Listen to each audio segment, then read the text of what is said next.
Hey there, I'm Avip. Welcome to the audiobook of my fanfic, Muitiverse Crafter. I don't own RWBY or any of its characters. This is a non-profit fan project made just for fun and shared for free. All rights belong to their original creators. Before we start, I want to let you know that since I'm not fluent in speaking English yet, the narration is AI generated. I hope you still enjoy the story and the world I've created. Thanks for listening. Chapter 13, Stone Castle. Point of view, Velvet Scarlatina. Ping. A message? Is Coco in need of something? I'm not the type of person with many friends, so only the members of my team send me messages, especially Coco with her atrocious memes. I unlocked the device, expecting to see the face of the CFVY team leader with her sunglasses down, blinking at the camera. But a pleasant surprise awaited me. Jaune. I exclaimed upon seeing the face of the blonde boy who helped me by eating a rib bone. We exchanged contacts on the day he helped me, but I was too cowardly to send him a message. He looked so happy eating in the photo, as if he were a dog who got a bone from his owner. I managed to get this photo from the official Beacon Students Forum. I will be forever grateful to you, Nightshade, for posting this photo. Prince Charming. Hey Velvet, how are you? Here's the deal, my partner is driving me crazy about my clothes, so I wanted to know if your offer still stands. Clothes? Thinking about it, I had offered to help him get better equipment. John wears simple clothes for someone who is a trainee hunter, sneakers, a white shirt outlining his chest, and those tight jeans on his butt. A droplet of saliva trickles down my chin and falls onto my hand, snapping me out of my reverie. Huh, was I daydreaming about a man again? Darn. This isn't new for me, but it has never happened while I was thinking about a human. I replied to his message, inviting him to come to my room to take measurements. Ping. Prince Charming. Thanks, Vel. I'll be there in about 15 minutes. Hi, he called me Vel Dash. My thought is cut short when I realize what I just did. I invited the lad I like to come to my room. It's just me in the room, but I wasn't prepared for visitors. I had just returned from the gym and was sweaty. I rushed to the shower and took a quick bath. When I stepped out of the bathroom, I looked at the room and realized it was not in a condition to receive guests. Everyone on the team is responsible and keeps their part of the room clean, except for Fox. The name slipped out of my mouth like venom from an obsidian fong attack. His bed looked like it had been hit by a bomb of dirty clothes. The rest of the team didn't question his lack of organization in the early days of school due to his blindness, but after so much time, no one on the team had the courage to confront him about it. What do? He's arriving in less than 5 minutes. I would rather not be rude and touch his things. Not to mention, I would rather not touch anyone's dirty clothes. Well, maybe John can dash. Thwack. I was interrupted by a loud thud at the door. Has John already arrived? Without thinking, I grabbed 2 blankets from the closet and covered Fox's bed. Perfect. Now I just need to go to the door and, looking down, I realized I had forgotten a small detail. I'm still naked. Without paying attention, I grabbed the first piece of clothing and ran toward the door, tearing the truth out of uppity kids. I heard a familiar female voice muffled behind the door. Coco. Phew, it wasn't John.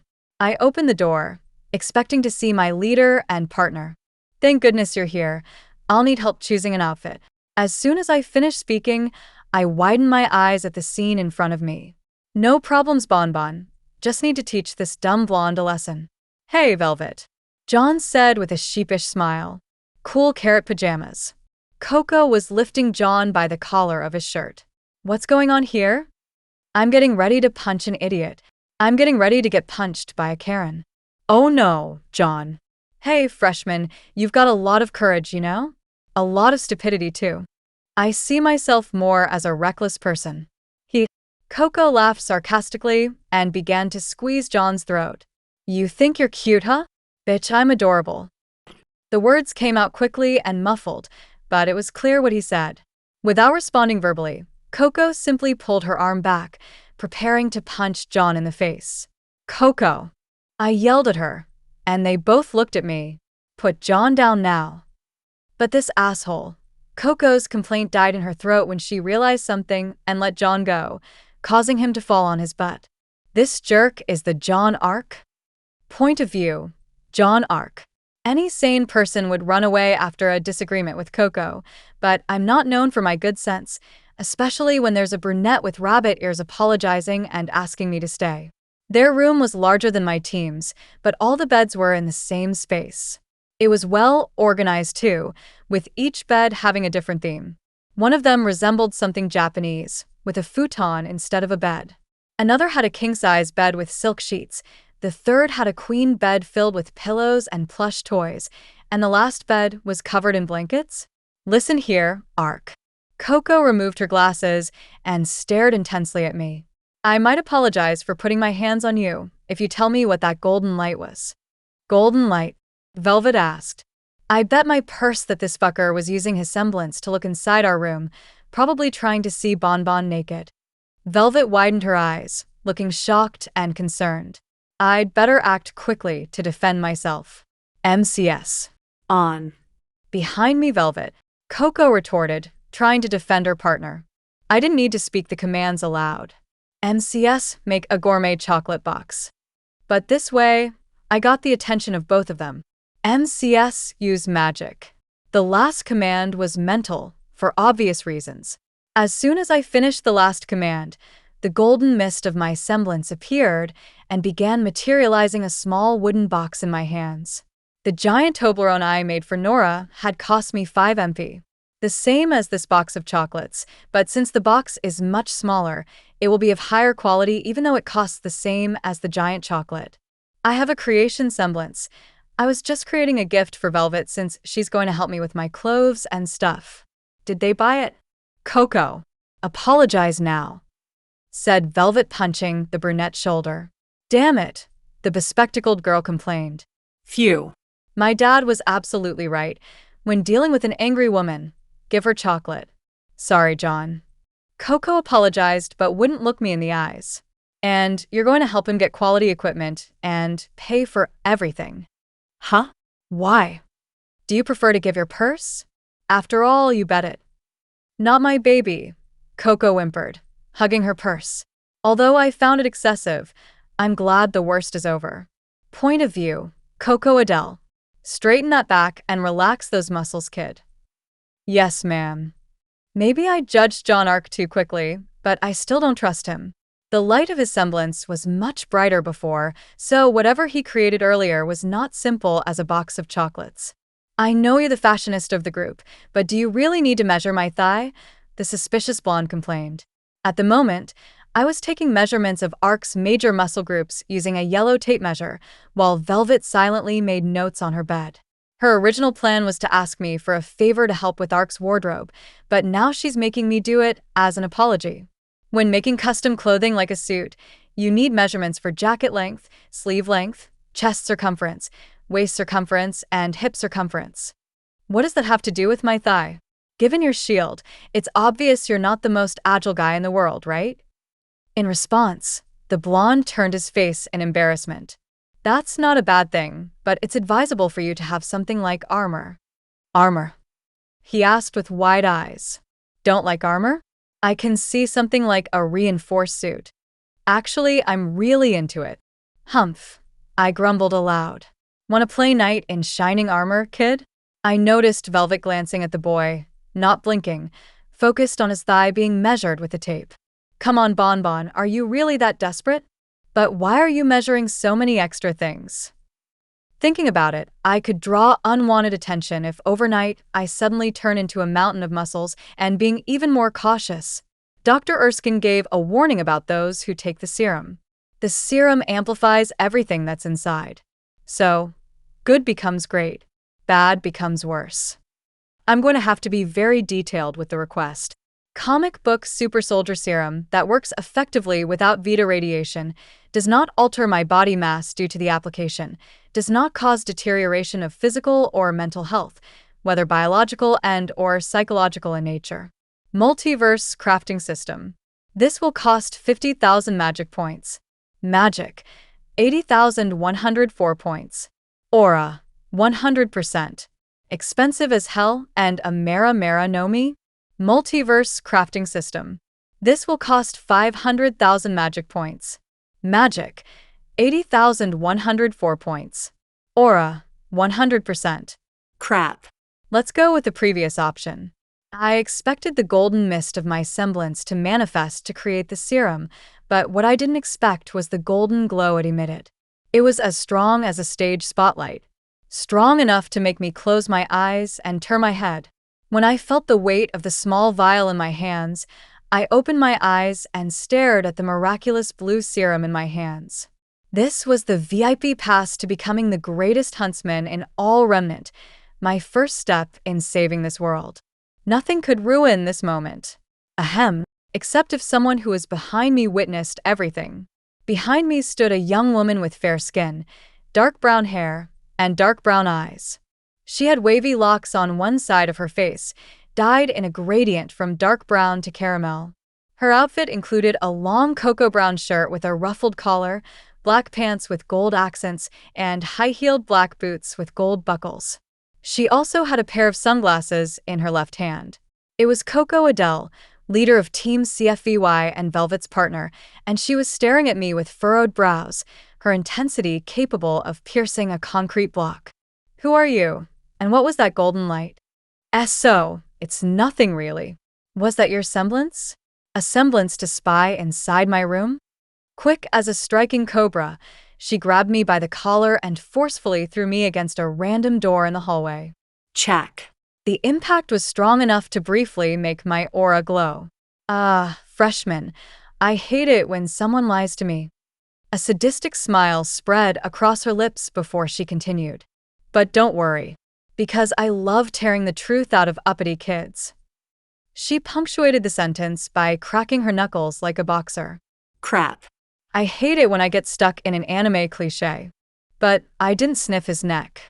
Nora whispered, pointing to the pair. And there was Pira Nikos, the champion of Mistral, the invincible girl, Beacon's strongest student, and perhaps all Remnant, sniffing the weakest student's neck as if he were made of vanilla and lavender. "She's really into him," Nora pointed out. "It's quite evident. John must be quite dense." I replied. Nora froze and abruptly turned towards me, her eyes widened. "Could you repeat that part, Rennie?" Nora asked. "I think John must be stubborn or too foolish not to notice when a girl is into him." "Is that so?" Nora's voice was higher pitched than usual. "Undoubtedly, especially when it's someone he spends so much time with." "Excuse me," said Nora suddenly. I almost got worried about Nora, but she simply headed for the nearest rock and started hammering it with Magnhild. There was nothing strange about it. Sometimes, Nora needed to burn off some extra energy. Idiot. Idiot. Idiot. Idiot. "Idiot," Nora shouted while hammering the rock. I'm not a fan of shouting offenses out loud, but I'm inclined to respect any mantra. "Are you going to make your clothes? Or buy them? If you'd like, we could go shopping together in the city." Pira suggested, trying to arrange a date with John. Hope and neediness overflowed in her voice. How couldn't he see the obvious in front of him? "It won't be necessary." Poor Pira. "If it's a money issue, I'll pay," Pira pleaded. John pulled out his scroll and started typing. "It's not about money, even though my funds are a bit tight," John commented, still typing on his scroll. "Remember Velvet? That second-year student. The faunus with rabbit ears?" Nora asked, mimicking rabbit ears with her hands. "She's been offering to help me with my huntsman outfits since that time. It turns out her team leader is a fashionista." "Really?" Pira asked, her eyes closed and a serene smile on her face. "So, you're going out with them?" No. In response, Pira sighed in relief. "I'm going to their dorm to get measured." Ding. The sound of John's scroll caught everyone's attention. "It looks like I can go right now." See you later, guys. "Goodbye, leader," Nora waved, swinging both her arms. The tension was palpable as John dashed back to Beacon. Pira appeared fine from a distance, but up close, you could see that every muscle in her body was tense, as if she were holding herself back from pouncing on John like a hungry lioness. "So," Nora began, attempting to snap the invincible girl out of her paralysis. "Shall we head back to the room? You two can go back. I think I'll hunt some more Grims," Pyrrha declared, her serene smile seemingly concealing something. With shield and sword in hand, Pyrrha slowly walked towards the trees, disappearing from our view into the emerald forest. Ugh. I never thought I'd feel sorry for Grims. I wholeheartedly agreed with that sentiment. Point of view. Jaune Arc. On the way to Team CFVY, I started reflecting on my resources. In addition to the Deathstalker, we managed to kill 37 Beowulfs, 11 Borbatusks, 3 Alpha Beowulfs, and 1 King Taijutsu. How can I be so precise in my counting? I noted the difference in MP for each kill. Beowulfs equals 0.1 MP. Borbatusks equals 1 MP. Alpha Beowulfs equals 10 MP. King Taijutsu equals 100 MP. Deathstalker equals 100 MP. Killing Grims is very profitable. In addition to the magic points, I also get some good training. The MVPs of Team JNPR were Pyrrha and Run. I expected the Mistral champion to be a Grim-killing machine, but Run, the femboy of the group, who could blend in with Grims using his semblance, turned out to be a great monster slayer of the darkness. Nora and I served as distractions, although Valkyrie was capable of one-shotting anything weaker than an Alpha Beowulf, making me the weakest in the group. Once again, I started feeling down, but not for long because yesterday Weiss gave me 80k MP, and after today's hunt, I have a total of Muitiverse Crafting System. What would you like to do? Magic, 80,104 points. Aura, 100%. I'm almost certain I spent about 150 MP making those energy models for her, and a few more points on food and entertainment for Team JNPR. No regrets. With this money, I can finally buff myself, but the question is, how? I'm a human with aura in the world of RWBY, and although I'm mediocre compared to the main cast, can I surpass them with something like Super Soldier Serum? The Super Soldier Serum enhances someone to peak human physical condition, which is a lie because Captain America in the movies held a helicopter with his bare hands, and in the comics I've seen even crazier feats. After the serum gives me an enhanced physical structure, will aura then further enhance my body? Does the bonus that aura gives to huntsmen multiply, or simply add to their abilities? Things like the Iron Man suit wouldn't be a good idea since it wouldn't add to my physical abilities, but there's nothing stopping me from having an army of Iron Man suits in the future. How much does an Iron Man suit cost? Muitiverse Crafting System. This will cost 51,000 magic points. Magic, 80,104 points. Aura, 100%. Wow. Why so expensive? How much does an Iron Man suit cost without the arc reactor? Muitiverse Crafting System. This will cost 1,000 magic points. Magic, 80,104 points. Aura, 100%. Too cheap. How much does an Iron Man suit cost without the arc reactor and with an artificial intelligence capable of controlling it? Muitiverse Crafting System. This will cost 11,000 magic points. Magic, 80,104 points. Aura, 100%. And will the artificial intelligence always obey me without a chance of betrayal? Muitiverse Crafting System. This will cost 61,000 magic points. Magic, 80,104 points. Aura, 100%. Nice, I nearly created an Age of Ultron and Remnant. I need to focus on things that strengthen my physical body. Things like magical items that give permanent RPG bonuses, Devil Fruits, Dragon Lacrima, Popeye's Spinach, Bane's Venom Drug, Noble Phantasms, Gant's Suit, Stan's, Omnitrix, Bijou. I think I'd better calm down. Becoming a Jinchuriki could either save or doom this world. But how much does a QB cost? Muitiverse Crafting System. It is not possible to create living beings. Magic, 80,104 points. Aura, 100%. I guess I'll stick with the comic book Super Soldier Serum. Muitiverse Crafting System. This will cost 500 magic points. Magic, 80,104 points. Aura, 100%. Wow. That's cheap. Too cheap for my taste. Why is the price so low? I remember. The comic book Super Soldier Serum also needs radiation to work properly. I think they called it Vita radiation. Now, how much does the comic book Super Soldier Serum cost to work effectively without Vita radiation? Multiverse Crafting System. This will cost 20,000 magic points. Magic, 80,104 points. Aura, 100%. Ha. When the donations are high, the saint becomes suspicious. I just didn't expect it to cost 40 times the amount just to get as jacked as Chris Evans. Chapter 12 Super Soldier. Point of view, Lyran. Nora. John called out, stepping on the disintegrating carcass. What is best in life? To crush your enemies, see them driven before you, and to hear the lamentations of their women. Nora replied, raising Magnhild over her head.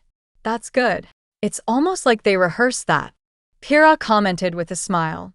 I'm afraid they might have actually rehearsed. I added in a dry tone. When John said we were going to do a team activity, I thought we were going to fight in one of Beacon's arenas. Nice, I got 100 points. John commented. 100 of what? Nora asked. I'll explain later. John said, trying to change the subject. I assume you want her chocolate now. Maybe go to the gym to work out together. Yes. But no, that would be too easy. Our fearless leader dragged us into a hunt. To be honest, John framed it as a group proposal, but Pyrrha immediately voted in favor, without thinking twice. I thought I could convince Nora to vote against this idea. But the chance to smash a Deathstalker and getting a giant chocolate bar that John promised if the enemy was destroyed was enough for Nora to persuade me to come along. How did you know where the Deathstalker was? The invincible girl asked. Port told me. It was a plausible excuse, since the professor had placed a Grim in the classroom on the first day. Now that the creature was almost entirely disintegrated, and we were catching our breath, I could review the fight in my head. John fought the creature head-on with his shield in his left hand and his knife in his right. Despite his formidable knife, it seemed strange that he wasn't using that fire sword. I remember him complaining that it was too heavy. Maybe he still isn't strong enough for it. Pyrrha stood by his side, covering any openings John left and taking advantage when the creature retracted its tail after an attack to try to pierce it. While the front line drew the monster's attention, Nora bombarded its side from a distance with Magnhild in the form of a grenade lance. In the end, I had been given the simple mission to get close to the Grim and cut off its stinger. John's plan was simple but effective. With his shield, he provided cover for Pyrrha, and Nora's bombardment from the side opened the creature's guard. This allowed me to get close and make the first cut on the tail. And as soon as the Grim noticed my presence, I was thrown far away. Pyrrha finished cutting the stinger with her shield, causing it to fall on the Deathstalker's head. Nora, thanks to Pyrrha and John, catapulted herself into the air and hammered the Scorpion Grim's skull. The ending wasn't as straightforward, but the initial plan had been followed, and John adapted in the end. He's a good leader, I accidentally muttered aloud. I knew you'd end up liking the fearless leader. Luckily, only Nora was by my side to hear that comment, as Pyrrha was once again on top of John, trying to convince him to buy new cloths. Not this again. John complained loudly. I told you I'm fine, PYR. You're wearing jeans and a shirt. The invincible girl's tone was concerned and exasperated. Your aura protects you, but look at your state. John's clothes were riddled with holes from the fight with the Scorpion Grim. Don't worry about it. I have more of these in my closet. What kind of dirt you have on the headmaster for him to give you so many clothes for free? The silence that followed Nora's question was far too unsettling for something that sounded like a joke. Why don't you at least buy some new boots? Pyrrha seemed to be pleading for John to use common sense. What's wrong with my sneakers? It's a shame that pleading for something that doesn't exist won't help. They're good for running and training, not for a mission in the middle of the forest with mud and steep terrain. What are you talking about, PYR? You wear heels. It was rare to see John using logic and common sense to shock someone. Usually, he'd make an inappropriate joke or flirt with if they were an attractive woman. What's wrong with my heels? The Mistral champion asked, soaked with fear and insecurity. Nothing. You look stunning in them. Pyrrha's face became completely red, and she turned away to hide her embarrassment. Now, this is the Jaune Arc I know, though unintentionally. I'm starting to notice a pattern in his behavior. The cruder, heavier, and more inappropriate the comment, the more likely John made it on purpose. The more sincere, kind, and sensitive the comment, the more likely he made it unintentionally. My heels have soles with an aggressive traction pattern, deep grooves, and a rubber composition that provides grip on various types of terrain, including slippery and uneven surfaces. Really? John asked skeptically. Look. Pyrrha raised her foot for John to verify the truth of her words. They are reinforced to provide additional protection against cuts and impacts, and they're also waterproof. Wow. John exclaimed, surprised. You're right, my sneakers are garbage compared to these. In fact, John, I commented, drawing the young leader's attention. This kind of footwear is what all huntsmen use, even those in training. I finished speaking by showing him the sole of my shoe. Exactly. Laughing, Nora showed hers too. Why don't you use your powers to create some magical super sneakers? I couldn't help but laugh at Nora's silly idea. Jaune's semblance can do many things, but I doubt he can create magical items. Haha. This laughter seemed more forced than usual. I can't create magical items. What a silly idea. Immediately afterward, Jaune's golden semblance mist manifested, materializing what appeared to be a triangular yellow box the size of a pillow. Your chocolate, he said, tossing the box to Nora. Was that a chocolate bar? Impossible. There must be several chocolates in there. There's no way that triangular box, nearly 80 centimeters in length and 12 centimeters in width and height, contains a solid chocolate bar. As promised, a 4.5 kilogram single bar. For the first time in her life, Nora was speechless. The box in her hand looked more like a blunt weapon than chocolate. Best leader ever. Nora shouted, jumping onto John. I was briefly concerned, but John caught her in his arms and returned the hug. You deserve it, you little hammering terror. John placed her on the ground and ruffled her head. It warmed my heart to see Nora making new friends. She's an outgoing, free-spirited soul, while I'm an introvert who doesn't mind spending hours in silence. We've had few interactions with John since the beginning of the school year, but he never seemed tired or irritated dealing with Nora. But seeing him so close to Nora gave me a strange discomfort briefly lodged in my mind, but was quickly dispelled by my partner's voice. I'd follow you to the land of darkness by your side. Nora vowed, brandishing the chocolate bar like a two-handed sword. I couldn't help but join John and Pyrrha in laughter at Nora's playfulness. In the end, this hunt had been a great team-building activity. Nora and John were closer. I found myself more inclined to like our leader and Pyrrha dash. So you have the means to make chocolate, but not to get a decent pair of boots? PYR, I don't remember getting married to you. A sincere comment, I thought, labeling the response. Less crude than usual, but still inappropriate enough to make the Mistral champion blush. Embarrassed, Pyrrha relaxed her shoulders and looked down, ashamed. I am just sincerely concerned about you, Pyrrha explained while stuttering. Her tone was sad and apologetic. The girl only wanted to help John, and he acted as if she were a nagging wife bothering her husband. Nora seemed to agree with me, as she stared at our leader as if he had stepped on a puppy. John stared back at the petite Valkyrie, but wasn't prepared for her secret weapon. Humph, she pouted with crossed arms. Okay. John replied, tired.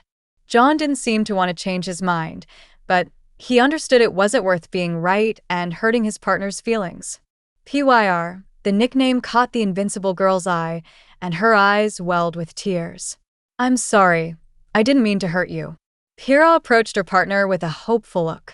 If it means that much to you, I'll get full-fledged huntsman-level gear, reinforced boots, and all the accessories. Oh, John. Pyrrha moaned in happiness, throwing herself into her partner's arms. Get a room. Nora teased. You just hugged him. I scolded my partner. I hope you enjoyed my work. If you'd like more, check out the links in the video description. Goodbye for now.